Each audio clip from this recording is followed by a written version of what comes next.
उत्तर प्रदेश में लोकसभा चुनाव में भारतीय जनता पार्टी की सीटों में कमी क्या आई, उसके बाद तो जैसे उत्तर प्रदेश में राजनीतिक भूचाल लग गया है। जहां एक तरफ समाजवादी पार्टी अध्यक्ष अखिलेश यादव हैं, जो लगातार भारतीय जनता पार्टी पर तंज कस रहे हैं, तो वहीं दूसरी तरफ भारतीय जनता पार्टी लगातार समीक्षा बैठकें कर रही है, चाहे फिर वो लखनऊ हो या फिर दिल्ली।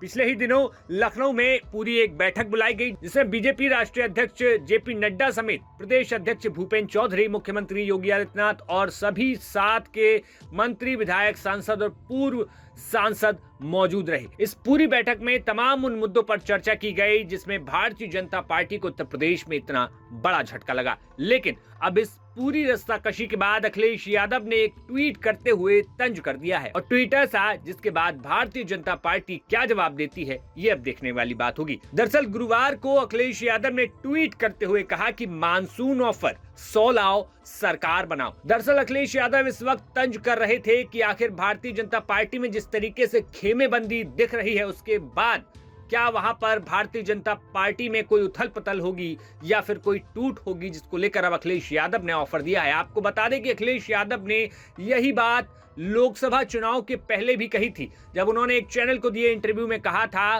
कि डिप्टी सीएम अगर 100 विधायक तोड़ कर ले आए तो वो मुख्यमंत्री बन जाएं, क्योंकि भारतीय जनता पार्टी में तो वो मुख्यमंत्री नहीं बन पाए हैं। तो इस तरीके से अखिलेश यादव ने फिर वही बात दोहरा दी है। वैसे अगर गणित देखें, उत्तर प्रदेश विधानसभा के गणित की बात करें तो क्या बड़ा सवाल यह है कि 100 विधायकों के आने के बाद भी यहां पर सरकार बन सकती है। आपको बता दें कि उत्तर प्रदेश विधानसभा में इस समय भारतीय जनता पार्टी के 251 विधायक हैं, जो कि सबसे बड़ी पार्टी है। वहीं समाजवादी पार्टी के पास 105 विधायक हैं, अपना दल सोनेलाल के 13 विधायक हैं, वहीं राष्ट्रीय लोकदल के पास 8 विधायक हैं, सुहेल देव भारतीय समाज पार्टी के पास 6 विधायक, निषाद पार्टी के 5, जनसत्ता दल लोकतांत्रिक के 2, कांग्रेस के 2 और बहुजन समाज पार्टी के पास 1 विधायक है।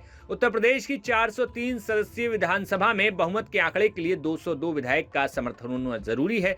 वहीं किसी भी पार्टी को तोड़ने के लिए कम से कम 2/3 विधायकों का टूट कर जाना जरूरी होता है। ऐसे में किसी भी नेता को भाजपा को तोड़ने के लिए कम से कम 167 विधायकों को दूसरे पाले में लाना होगा, जो कि इतना आसान दिखता नहीं है। बहरहाल केशव प्रसाद मौर्य हो चाहे डिप्टी सीएम ब्रजेश पाठक, दोनों ही नेता लगातार भाजपा में अपनी आस्था बनाए हुए हैं और लगातार भाजपा के पक्ष में ही विरोधियों पर और विपक्षियों पर लगातार हमले कर रहे हैं। ऐसे में आपको बताएं कि 100 विधायकों का ऑफर देकर अखिलेश यादव ने कोई राजनीतिक कदम उठाया हो या ना उठाया हो, लेकिन एक तंज भरे अंदाज में उन्होंने इस पूरे घटनाक्रम पर चुटकी जरूर ली है कि आखिर जिस तरीके से भाजपा में इस वक्त मंत्रणा का दौर चल रहा है, उसके इतर अब आगे भारतीय जनता पार्टी क्या बड़ा निर्णय लेगी। बता दें कि हाल के दिनों में पिछले दिनों भी अखिलेश यादव और डिप्टी सीएम केशव प्रसाद के मौर्य के बीच तीखी बयानबाजी देखने को मिली थी, जिस पर अखिलेश यादव ने ट्वीट करते हुए कह दिया था कि दिन पर दिन कमजोर होती भाजपा में टकराव और भटकाव का दौर शुरू हो गया है। भाजपा खेमों में बट गई है। भाजपा के एक नेता महोदय अपने ही शीर्ष नेतृत्व के दिए नारे को नकार रहे हैं। कोई मुख्यमंत्री जी कह रहे हैं कि बैकफुट पर आने की जरूरत नहीं है, जो उछल कूद कर रहे हैं वो बैठा दिए जाएंगे।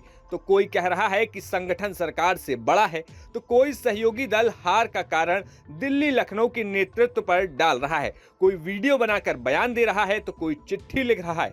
भाजपा में एक दूसरे को कमतर दिखाने के लिए कठपुतली का खेल खेला जा रहा है। सबकी डोरी अलग अलग हाथों में है।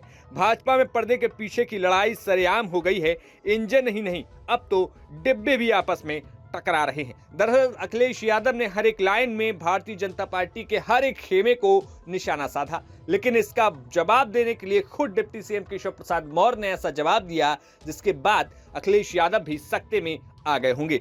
डिप्टी सीएम केशव प्रसाद मौर्य ने सीधा समाजवादी पार्टी अध्यक्ष अखिलेश यादव का नाम लेते हुए कहा कि सपा अध्यक्ष अखिलेश यादव जी, भाजपा की देश और प्रदेश दोनों जगह मजबूत संगठन और सरकार है।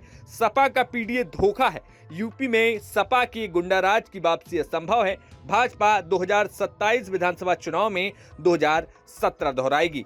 फिर एक बार डबल इंजन सरकार। आपको बता दें कि 2024 में भारतीय जनता पार्टी को जिस तरीके से तमाम सीटों पर झटका लगा, उसके बाद अब अगले जो चुनाव हैं वो पहले तो विधानसभा के उपचुनाव हैं, जो कि 10 सीटों पर होने, इसके बाद सीधा सबसे बड़ा टारगेट 2027 के विधानसभा चुनाव है, जहां पर सीधी फाइट जो है भारतीय जनता पार्टी और अखिलेश यादव की समाजवादी पार्टी में हो सकती है, लेकिन इन सब के बीच जो द्वंद्व और जुबानी जंग चल रही है, इसका समापन कब होता है, ये अब देखने वाली बात होगी। Bureau report, news nation. News nation अब व्हाट्सएप पर खबरों के ताजा अपडेट के लिए न्यूज नेशन के इस QR कोड को स्कैन करें।